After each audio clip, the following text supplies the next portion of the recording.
So let's get real with Jimmy Goh. Jimmy, tell me about your first subdivision development. I did one 3-lot subdivision. Yeah. 3-lot subdivision. It was a very good project. Congratulations. Very smooth all the way. Oh, lovely. All the way. And the thing was done according to schedule and within the budget. The amazing thing is we got the end product, the title, in conjunction with the completion of the building. So how long ago was that for you? 3 years ago. 3 years ago? That's right, yeah. Brilliant. Congratulations. So tell me about the due diligence that you did before buying the block. There are many factors to consider. For me, I take particular interest in the neighborhood. Also look around the availability of the services for connection, and also look at the topography, also look at what are amenity around, yeah, and what is the medium selling price. So that when I do my calculation, I make sure that I'm able to sell the price with the profit margin of 20%, equal to the medium price of the suburb or lower, so that there is a chance of making money. So you're looking for the end sale price to be lower than the median price? Lower or equal. It's easier to get the financing. Yep. In the eyes of bank, you put something way above the suburb so medium you're thinking price. about the customer and what your customer is going to buy from you and the ease of sale. Brilliant. So that you work backward, your total development cost, you put in your total revenue, which you can receive. Then you look for the total development cost, then see the figure, whether you can achieve by selling with at the median price of the property, whether you can achieve any 15 to 20% margin profit. So whether it's a development or a subdivision, that same model applies. Absolutely. It is a business, right? The reason you make money from subdivisions or development is you are creating a product and selling to a customer, right? So same concept applies, like what my dad said.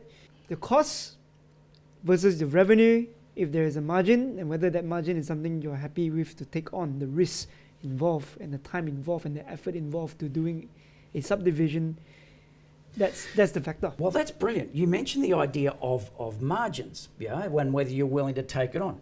The more you know about a block, the tighter the margin and the more confidence you have you can tolerate to take deals on and repeat. But if your knowledge is a little bit hazy and your confidence isn't really that high, you'd want a greater margin to offset any problems that you don't see through ignorance or a lack of knowledge. So tell me about one of the best projects that you've done for a client of yours, let's say. It went really smoothly.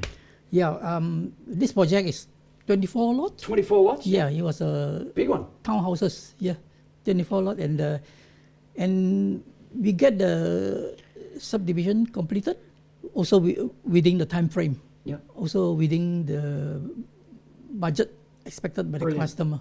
On budget. The customer very happy with us. So justified. We get a good reference in the Wonderful. Google. What made it smooth?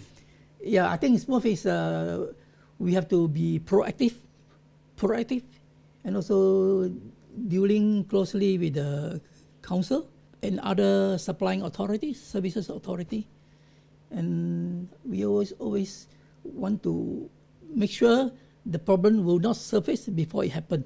Even it come up, we have to nip in the bud immediately.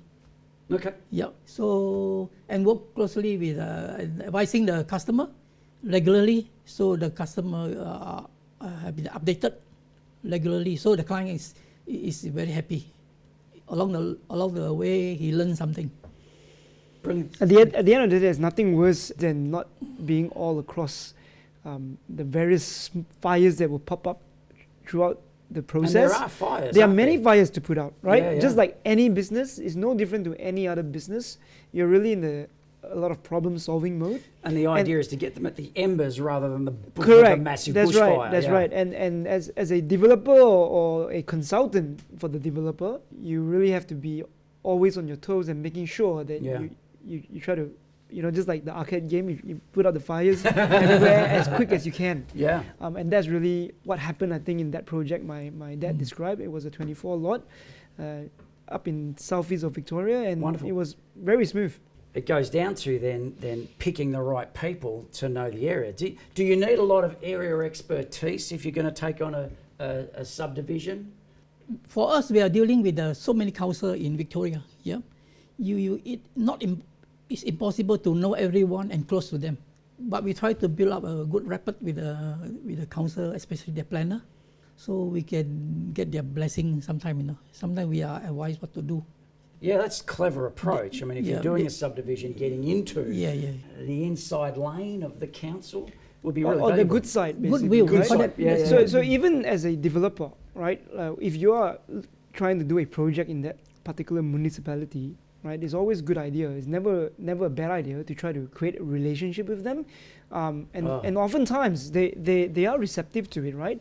I mean, imagine their jobs, and every day they're getting complaints, like, if they approve a development, they complaints from people who are NIMBYs, if I say that, or if they don't approve the development, they get complaints by the developer side, right? It's a tough job for them. So if all we can do really is to be as fair and reasonable with them without getting emotional, and then you create the rapport. And as my dad said, today, we have many councils that know us and generally help us. I want you to think now, you're at a barbecue, one of your younger family members comes up to you and says, I want to do a subdivision. Where do I start, Jimmy? In this world, there's no shortcut. There's no shortcut. You need to be patient. Yeah, you need to learn something. If it's new to you, we have to learn more. As I said earlier, proactive. Try to pursue what you want. And also, bearing in mind that for this subdivision game, it's not something simple. Yep. It can be complicated. So if you get stuck financially or get stuck in your own time, there will be disaster. Yeah, this subdivision, everybody can come in, no problem. But they need to have a guidance. Yeah. Cut short their learning curve. Yeah. Or mentors, right? Yeah. Mentors No, or mentor, partners. Like, yeah. for example, my dad was a mentor to me. Yeah. From the very start. And that's why today I think I'm sometimes a little bit more bolder, I think, than my dad in terms of risk profile. Yeah. But the same thing applies. Sometimes I try to push too far, and my dad ground me back. And that's what a mentorship role does. That's key, because it's not easy. This journey is not easy, as my dad said. It is full of risk, full of effort, and if a project fails, down goes your credibility as well. Well, right? and your confidence. And your confidence, and it can be a tough place to crawl out from if you sink. Yeah. Yeah. Subdivision doesn't necessarily need to be that hard, but it's important to get the right people around you. It is not a game you want to play solo, and you absolutely do not want to go into this with an arrogance that says, I can do anything and shoot from the hip. There's a consequence to that. We want to ready, aim, and fire the purchase of our land. We want to have a team around us that allows us to do what we need to do with that block and to advise us what block is going to be the right one to be playing with. Next week, we're going to get into starting in developments. See you soon.